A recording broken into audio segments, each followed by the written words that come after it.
My name is Lauren Falk. My photo story is about Lac Du Flambeau Indian Reservation in Wisconsin, and I went there on a nursing trip this year for community health nursing.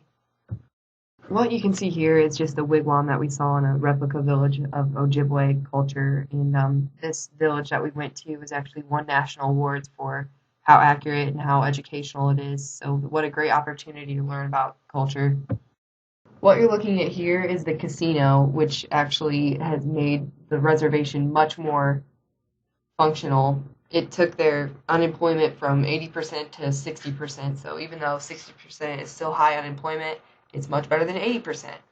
And the name of the casino is Lake of the Torches, which is what Lac Du Flambeau means. And the reason why they chose that name is because the Ojibwe natives in this area would always spearfish on the lakes at night, and so their torches to see and to have the reflection of the fish's eyes at night kind of made it look like the lake had fires everywhere, I guess. So, Lake of the Torches, Lac Du Flambeau. Once again, another picture of the Lac Du Flambeau water tower. And Native Americans were just given back their rights for religious freedom in the 70s, so this culture still is making up so much lost ground for all the years that they had to pretty much hide their culture. And if you were caught speaking Ojibwe, you would get beaten up and whipped, and you could even be put in jail. And traditional tobacco was not allowed, so people would smoke cigarettes, and that's a huge health problem that we had to address the whole time that we were there, is that almost everyone smokes. It's rampant. This is another picture of the casino. The casino was actually really cool. First casino I've been in, and they had so many slots, and they had a lot of people there too. And it was funny because they had a non-smoking section, and that was not where the party was at, I'll tell you that. There wasn't as many lights. It was just boring, honestly, compared to all the smoky, fun-filled sections. And that's just another aspect of culture that we have a really hard time with, because when something like smoking is so ingrained in a culture, it's really hard to do health promotion. We were faced with a lot of negativity over that. Here's a poster about traditional and commercial tobacco use. Traditional tobacco use is a huge part of Ojibwe culture, and so it cannot be eliminated regardless, but the understanding was that traditional was not as bad for you as commercial. There were murals everywhere on the reservation, but especially in the dental clinic, in the health clinic, in the wellness centers, there were very many murals, and these are just well done, so well done, and there's many artists among the Ojibwe community here at Lac Du Flambeau. And here's just one you can see. Just Native American culture is so interesting, and in this area we have very little exposure to it, so this trip was truly life-changing.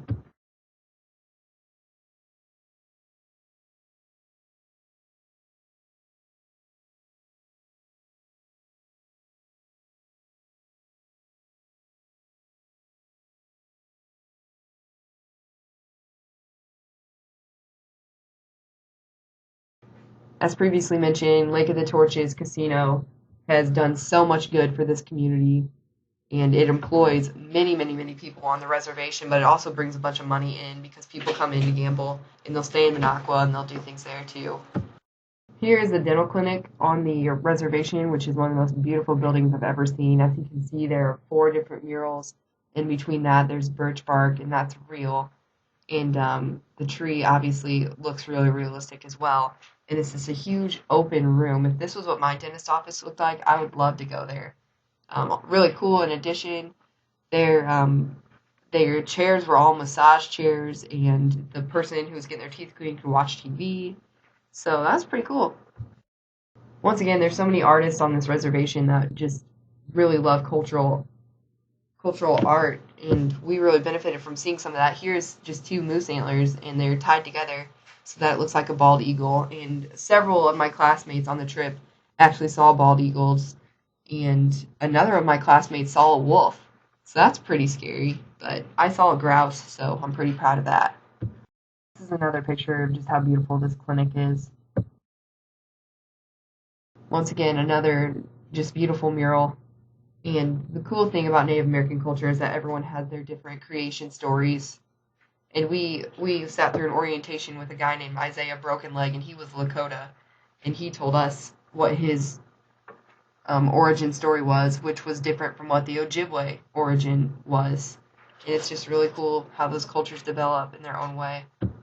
This is an example of a net used to catch fish in the traditional Ojibwe village. And as you can see, the holes are there so that smaller fish could get out and the larger fish would be caught. This image just shows as we were on our hike, it was the sun was setting, and our tour guide was showing us all around, and she actually showed us where we could pick up some wintergreen leaves, and we actually ate them, and they tasted just like the gum. Here's a birch bark canoe. This one is beautiful, but it's kind of ragged because it's left out in all different seasons, whereas I didn't know this, but apparently in traditional Ojibwe culture, when winter would come, they would sink their canoes.